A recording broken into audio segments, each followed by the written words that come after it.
Kembali di Apa Kabar Indonesia Pagi, pemirsa. Sebelum kami mengajak Anda untuk melanjutkan dialog kami akan ajak Anda untuk menyapa rekan kami. Ada Zinedine Duhon yang akan mewawancarai, yang akan meminta statement dari para masyarakat terkait penjara khusus koruptor ini. Selamat pagi, Zinedine Duhon. Bagaimana kemudian di sana tanggapan para masyarakat? Apakah banyak yang setuju terkait penjara koruptor ini atau seperti apa di sana?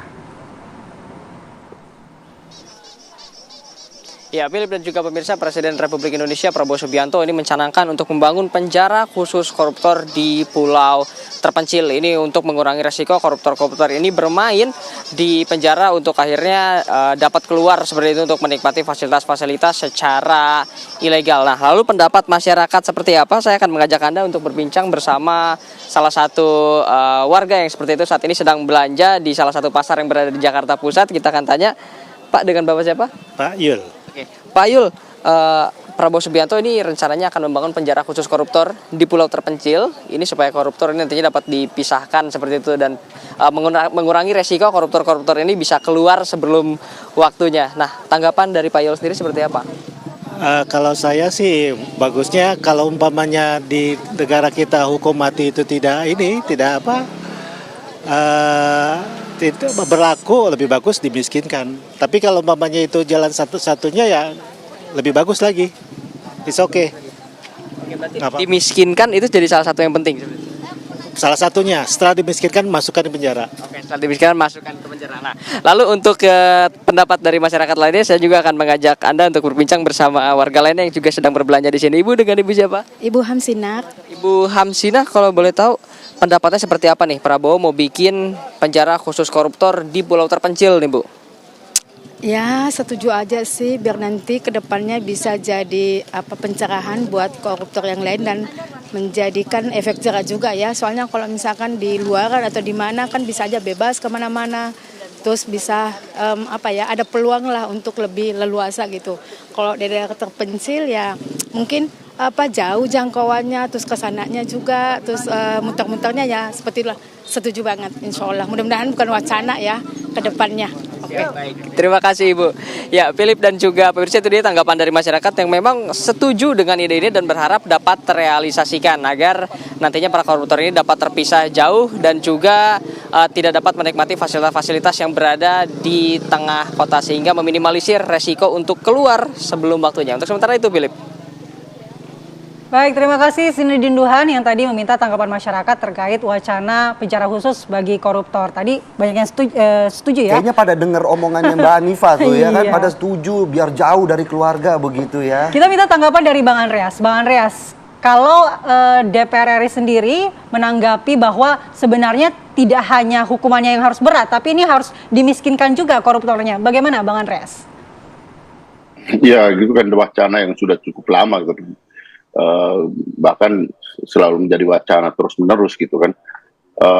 Bukan hal yang baru untuk dibicarakan, tapi sekarang ya kalau misalnya memang itu mau serius dilakukan, ya kita harus menindaklanjuti itu gitu. Soal efek jerah ini. Tapi ya kita ganti topik ini. Tadi kan topiknya soal over capacity kelebihan kapasitas di lapas ya, memang bidangnya Komisi 13 gitu. Tapi kalau kita bicara soal efek jerah buat para koruptor, ya sebenarnya kita sekarang juga sudah ada lapas yang ya di suatu pulau sendiri, yaitu di Nusa Kambangan. Dan pada awal masa reformasi ini ada beberapa pelaku korupsi yang juga ditahan di Nusa Kambangan gitu. Dan itu bukan hal yang baru gitu. Artinya Nusa Kambangan itu adalah kita semua tahu lapas yang disiapkan khusus untuk pelaku-pelaku tindak pidana yang berat gitu. Jadi kalau memang ada rencana seperti itu, ya mari kita bicarakan dan kemudian ditindaklanjuti apa yang bisa dilakukan untuk kemudian dengan persiapan-persiapan yang benar-benar matang gitu. Saya kira tidak ada salahnya dan baik-baik saja rencana seperti itu. Ya, baik Bang Andreas, tapi kan juga salah satu kalau tadi kita dengar bagaimana suara hati dari masyarakat yang juga menitik beratkan pada fungsi pengawasan jika saja penjara ini sudah ada begitu ya. Tapi kan fungsi pengawasannya bagaimana, karena banyak sekali pelaku-pelaku koruptor yang kemudian tertangkap kamera sedang meninggalkan penjara begitu, Bang Andreas. Ya itu tadi gitu, jadi masalahnya itu kompleks gitu. Itu termasuk juga bagaimana integritas para ya petugas di lapas. Bagaimana juga ya mereka-mereka yang menjaga lapas tersebut, sistem pengamanannya gitu, juga integritas. Walaupun pengamanannya bagus, tapi kalau ya petugas-petugasnya itu ya juga korupsi, artinya mudah disuap, ya itu bisa terjadi, bisa aja terjadi gitu. Sehingga memang ya ini kan persoalannya kan bukan hanya satu hal gitu. Mau ditaruh di tempat mana aja, tapi kan kemudian ya petugasnya memberikan kemudahan-kemudahan, ya tetap aja sama aja gitu kan. Sehingga memang ya ada sistem yang harus dibangun, sehingga dengan demikian ya mereka yang melakukan tindak pidana berat ini, termasuk misalnya korupsi, ya dengan tentu ya kategori-kategorinya saya tidak tahu persis, tapi kategori-kategori dari tindak pidana korupsi tersebut, yaitu memperoleh efek jerah. Saya mendapat kalau soal efek jerahnya gitu. Tapi untuk sampai ke situ kan tentu harus dibangun suatu sistem. Jadi dengan demikian apa yang kita bicarakan itu tercapai tujuannya gitu. Ya, lalu bagaimana dengan selama ini yang sudah dilakukan atau diterapkan, apakah memang aparat-aparat kita ini sudah berintegritas, terutama di lapas-lapas begitu, Bang Andreas? Ya kita semua tahu gitu, tidak semua artinya terjadi seperti apa yang dimaksudkan dengan menimbulkan efek jerah tersebut. Tapi di beberapa tempat memang ya kita tahu gitu bahwa sering terjadi gitu, bahwa ada napi yang berkeliaran di luar. Tapi itu kasus-kasus yang juga sering muncul gitu. Tapi memang juga secara umum kita tahu bahwa orang yang ditahan itu warga binaan yang ditahan itu memang dibatasi kebebasannya, Tetapi mereka juga punya hak-hak untuk hidup. Itu prinsip yang ada di dalam lembaga pemasyarakatan gitu. Jadi ada remisi, kemudian ada juga asimilasi untuk mereka, sehingga ya mereka kemudian setelah menjalankan masa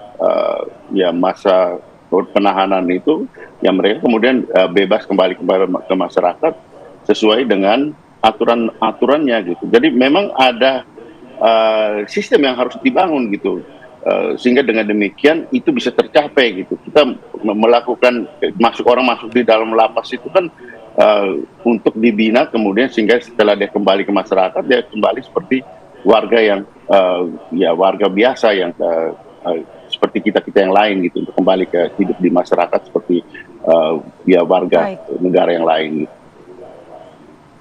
Baik, Bang Andreas, terima kasih atas penjelasannya. Saya mau ke Mbak Hanifah. Bagaimana tadi agak menarik ya, bagaimana statement yang diberikan oleh Pak Andreas begitu ya, bahwa walaupun mereka di penjara, tapi mereka memiliki hak untuk tetap berkomunikasi dengan keluarga seperti itu begitu. Dibina begitu. Bagaimana kemudian Mbak Hanifah melihat dua sudut pandang yang berbeda ini begitu? Oke, baik. Sebetulnya pembinaan itu kan memang kewajiban dari pemerintah ya, untuk melakukan pembinaan terhadap warga binaan gitu ya, para napi itu. Tetapi dibinanya secara apa? Mungkin secara spiritual gitu ya, secara kesehatan dan lain-lain. Artinya itu pemenuhan hak hidup gitu ya.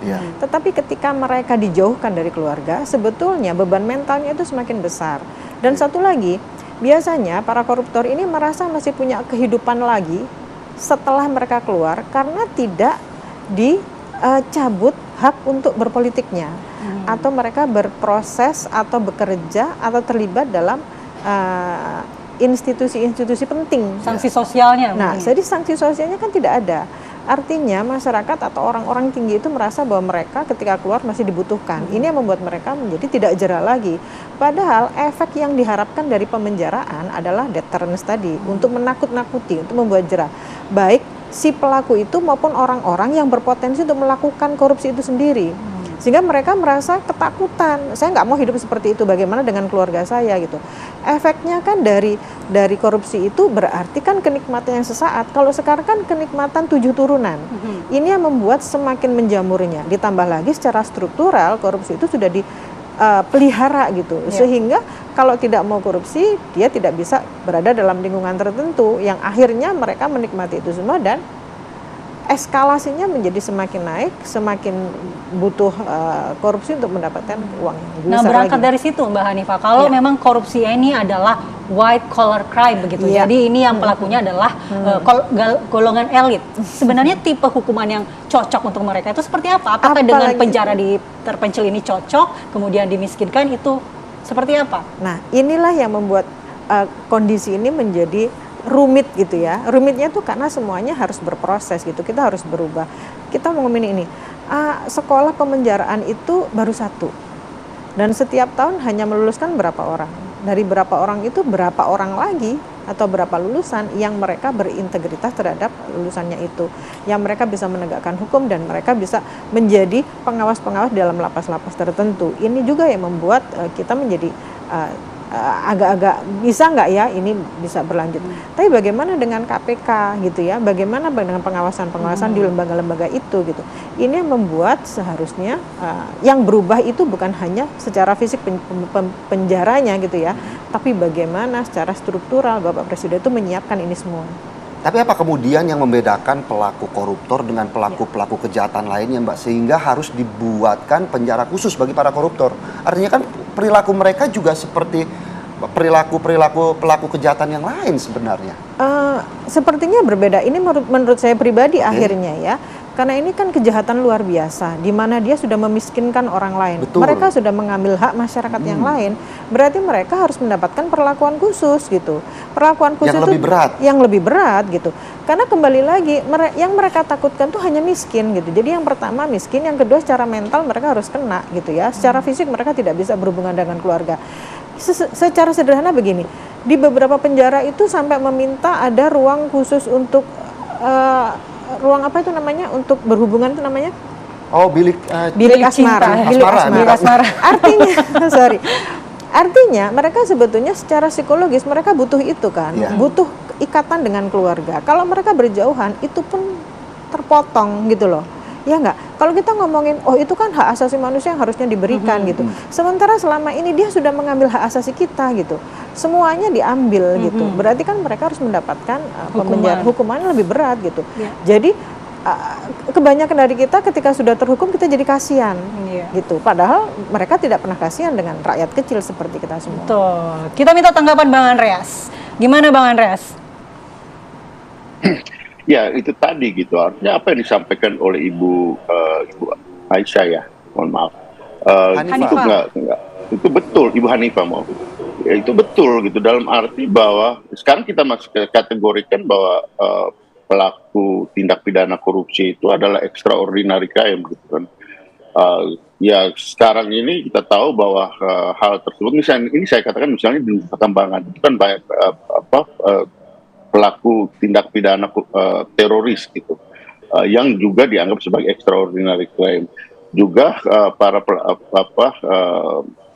pelaku tindak pidana narkoba gitu. Ini kan kategori-kategori yang di dalam sistem hukum kita masuk di dalam extraordinary crime gitu. Nah oleh karena itu saya sependapat dengan apa yang disampaikan oleh Ibu Hanifah tadi gitu. Harus dibangun sistem itu gitu, mulai dari peradilannya ini sampai dengan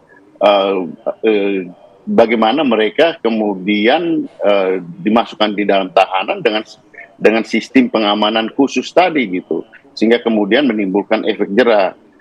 Dan ini saya kira yang harus serius kita lakukan gitu. Karena beberapa waktu yang lalu juga ya kita dengar bahwa Presiden bilang kita bebaskan para korupsi. Ini kan bagaimana gitu? Artinya kemudian menimbulkan reaksi dari masyarakat. Kemudian ya itu hilang wacana tersebut gitu.